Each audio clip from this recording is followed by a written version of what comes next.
Ezekiel 3:17 and 33:7 call me to share Yahovah's truth and guide you out of falsehood.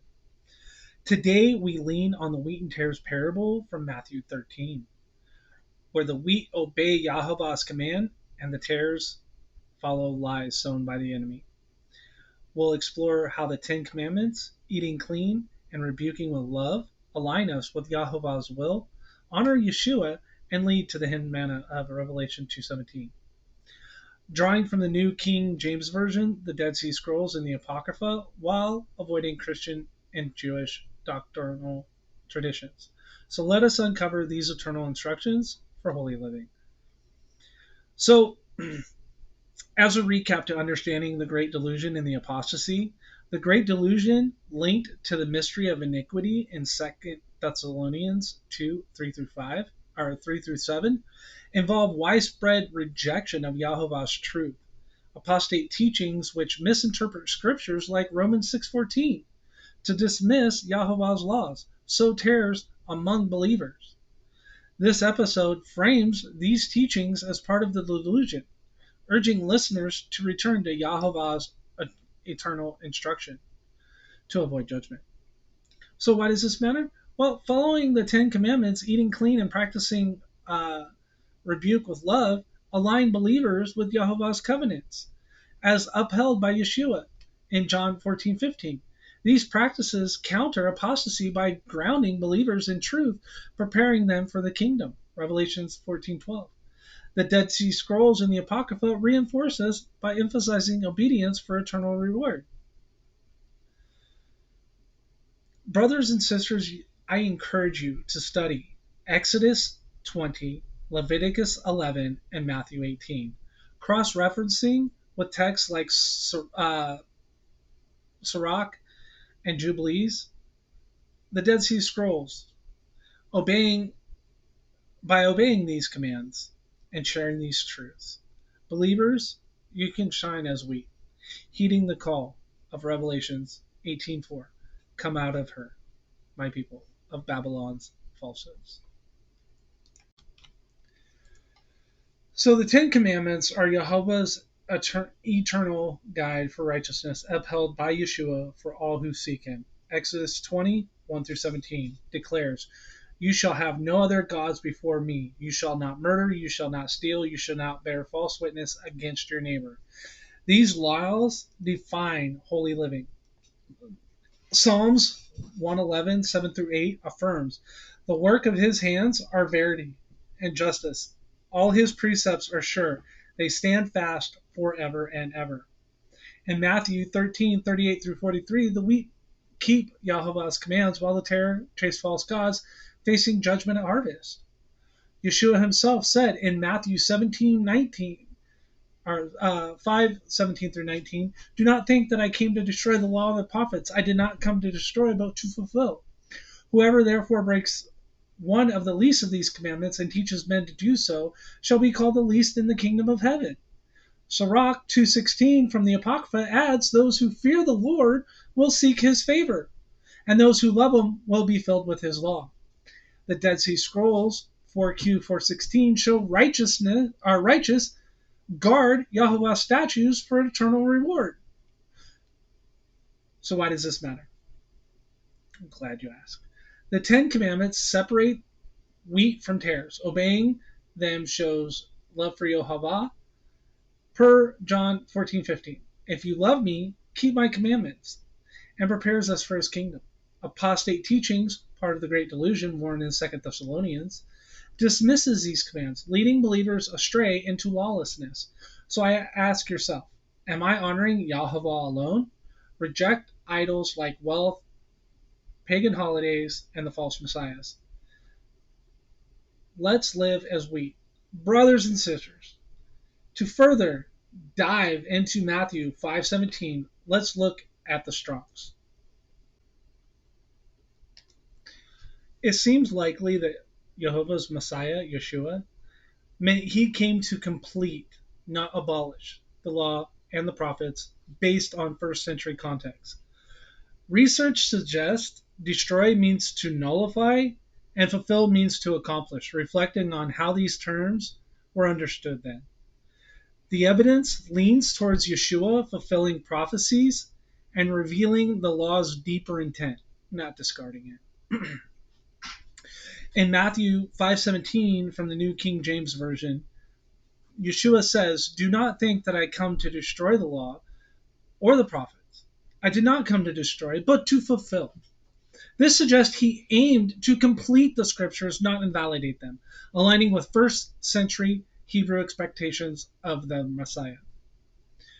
So, using the Strong's Concordance, destroy, or kaleo, means to abolish or nullify, while fulfill, piliro, means to make full or accomplish. In first century, these terms would have been understood as Yeshua upholding and completing the law and the prophets, not setting them aside. So, first century Hebrews valued Torah and prophecies, expecting a Messiah to fulfill them. Yeshua's statement reassured his audience that he was fulfilling these scriptures, deepening their meaning through his teachings, as seen on the Sermon on the Mount. So, in a detailed analysis, Matthew 5:17, where Yeshua states, "Do not think that I came to destroy the law or the prophets. I did not come to destroy but fulfill." And considering first century context, Strong's Concordance, and additional biblical texts like the Apocrypha and the Dead Sea Scrolls, the goal is to understand the verse's meaning without relying on Jewish or Christian doctrine or traditions, focusing on the canon.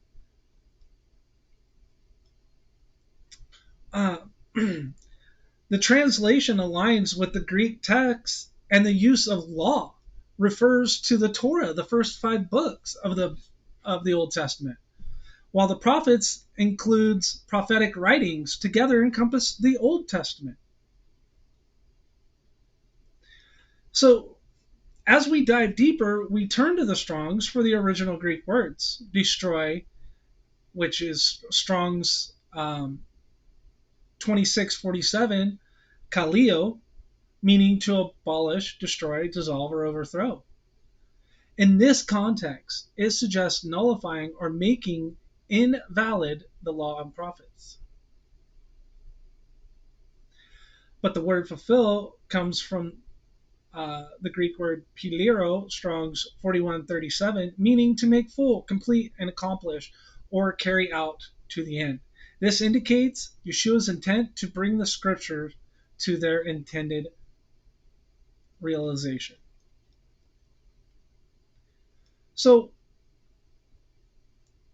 first century, under Roman rule, Hebrew society placed significant emphasis on the Torah and prophetic writings, expecting a Messiah to fulfill the promise and uphold the law.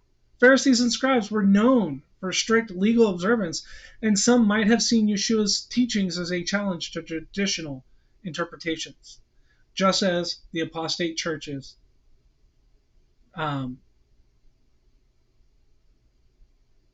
see what we teach, my brothers and sisters who teach straight interpretation of the Bible, straight from the Bible,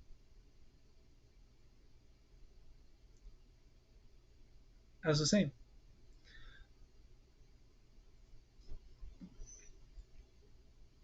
So Yeshua's statements in Matthew 5:17 addresses this concern, positioning himself as a Messiah who fulfills, not destroys, the scriptures. This aligns with the Dead Sea Scrolls, such as the Damascus document, which emphasizes adherence to the law and expectation of a teacher of righteousness, possibly paralleling Yeshua's role. The Apocryphal book, Sirach 44:21, also speaks of the law enduring nature, stating, therefore, the Lord assured him by an oath that the nations would be blessed through his seed. What nations? All the nations of the earth. Suggesting a fulfillment through a messianic figure. So, the term fulfill in the Greek pilero has multiple nuances, including completing prophecies, perfectly obeying the law, and bringing it to its intended purpose. For instance, Yeshua's life and teaching, such as Matthew 21 through 48, or Matthew 5:21 through 48, expand on the law's deeper intent, moving beyond external acts to internal attitudes, not just avoiding murder, but also anger or hatred, or not just committing physical adultery, but also lusting. This suggests he is revealing the law's true meaning, not abolishing it. So destroy, kaleo, in this context means to nullify, as seen in other New Testament uses, such as Acts 5:38, where a Pharisee advises that if this plan or this work is of men, then nothing will come of it. Using a related form. Yeshua is clarifying he is not nullifying the law but fulfilling it, aligning with the expectation that the Messiah would uphold and complete Yahovah's covenant. So, fulfillment through the prophecies. So, Yeshua's fulfillment includes completing Old Testament prophecies about the Messiah, such as Isaiah 53, suffering servant, or Micah 52, chapter 5, verse 2, ruler from Bethlehem. The New King James Version and related texts, like the Apocrypha Wisdom of Solomon 2:12 through 20, describe a righteous one who suffers, which Yeshua embodies. This fulfillment is not just obedience, but the realization of Yahovah's redemptive plan as seen in his death and resurrection, which some interpret as accomplishing the law's purpose. Romans 10:4. Though avoiding doctrinal interpretation notes the end of the law for the righteousness through the faith. So here's the thing. You have to have faith in Yahovah and Yeshua.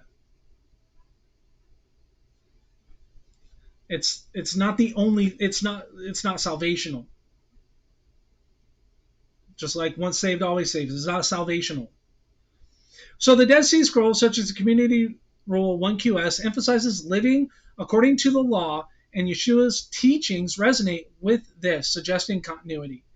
The apocryphal book of Tobit, chapter 1, verse 6 through 8, highlights adherence to the law, and Yeshua's fulfillment can be seen as bringing this adherence to its ultimate expression through his life and teachings.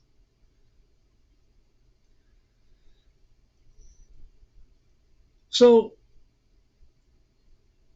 using the Strong's Concordance in first century context, Matthew 5:17 shows Yeshua affirming he came to complete, not abolish, the law and the prophets, reflecting his role as a Messiah who fulfills prophecies, obeys the law perfectly, and reveals a deeper intent aligning with Hebrew expectations and supported by the Apocrypha and Dead Sea Scrolls. Yahovah's dietary laws promote holiness, setting his people apart. Leviticus 11:2 through 47 instructs, "These are the animals which you may eat among all animals that are on the earth. Whatever divides the hoof, having cloven hooves and chewing the cud, them you may eat. Unclean animals like pigs and shellfish defile your body." Isaiah 66:17 warns that in the end, Yahovah judges those eating swine's flesh and the abomination and the mouse. Matthew 13:25 reveals tares. Consume what Yahovah forbids, sown by the enemy lies, while we obey his design. In the Wisdoms of Solomon 2:12 notes that the ungodly lie in wait for the righteous, defiling themselves. The Dead Sea Scrolls in the Damascus document, CD 12, urge the faithful to avoid defilement for purity in Yahovah's covenant. So, eating clean animals honors Yahovah's plan for health and holiness. Apostate teachings contributing to the Great Delusion ignore these laws, promoting pagan practices that lead to spiritual defilement. Your action? Read Leviticus 11, people. Choose clean foods like beef, salmon, and avoid unclean ones like pork and shrimp. Pray for strength to obey. Are you ready to align with Yahovah's design, brothers and sisters? Because look at it this way. So, shrimp is nothing but creepy crawlers of the sea. Are you going to eat a roach? Are you going to eat a beetle? Are you going to eat a bug? Because that's essentially what that is. They are bottom feeders.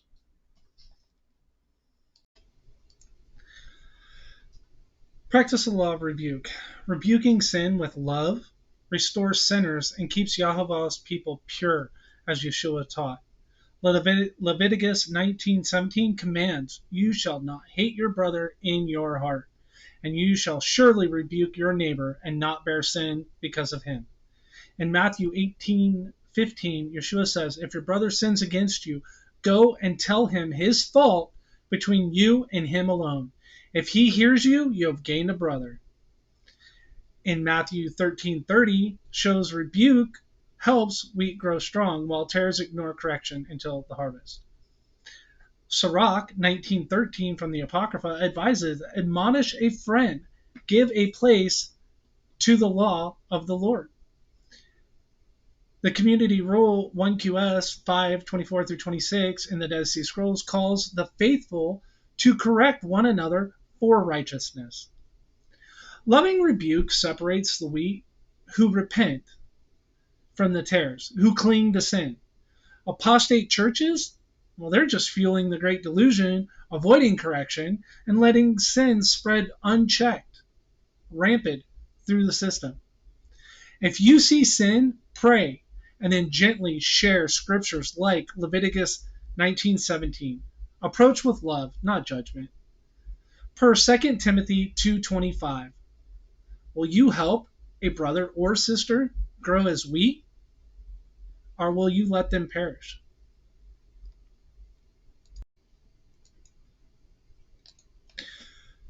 So why obey these commands? Why follow these instructions?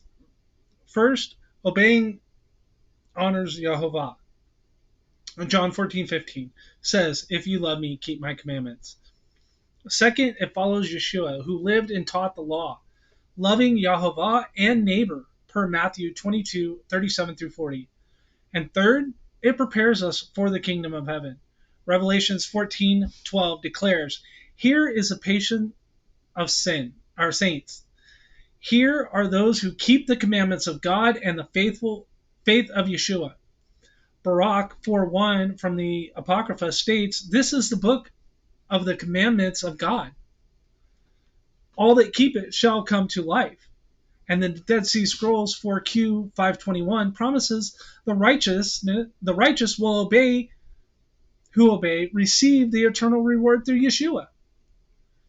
So the wheat and tare parable warns tares, follows lies, but the wheat obey Yahovah's truth, receiving the hidden manna of Revelations 2:17. These commands anchor us in holiness, countering the great delusion spread by apostasy. By living them, we align with Yahovah's eternal plan and heed the call of Revelations 18:4 to come out of Babylon's falsehoods. Are you ready to live this out, brothers and sisters? Apostate churches sow tares, rejecting Yahovah's name, Yeshua's truth, and his commands, ensnaring believers into the great delusion. But you, brothers and sisters, can be wheat. Study Exodus 20, Leviticus 11, Leviticus 19, Isaiah, Ezekiel, Matthew 18, cross-checking with the Apocrypha and Dead Sea Scrolls. Obey by living the 10 Commandments, eating clean, and rebuking lovingly. Share this truth, tell someone. Yahovah's laws lead to life. Per Baruch 4:1. Will you seek his truth? Use the wheat and tares parable to warn of judgment. Pray for wisdom, as James 1:5 promises, to discern wheat from tares. Choose Yahovah's eternal instructions over man's deception and lies. Be wheat, shining for Yeshua until harvest. Take this challenge. Study, obey, share, and pray. Will you stand firm in Yahovah's truth, brothers and sisters? So, this is all I have for today. We've explored Yahovah's eternal instructions for holy living, following the Ten Commandments, eating clean animals, and practicing loving rebuke. As a watchman, I urge you to align with Yahovah's will and honor Yeshua, and pursue the hidden manna. Join us next time on Understanding the Scripture for more guidance.